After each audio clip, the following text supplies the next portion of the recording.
Tushda xayrlashish ko'rish.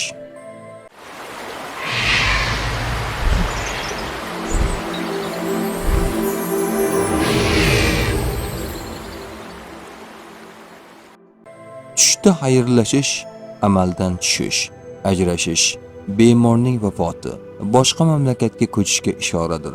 Tushida rafiqasi bilan xayrlashgan kishi u bilan ajrashadi.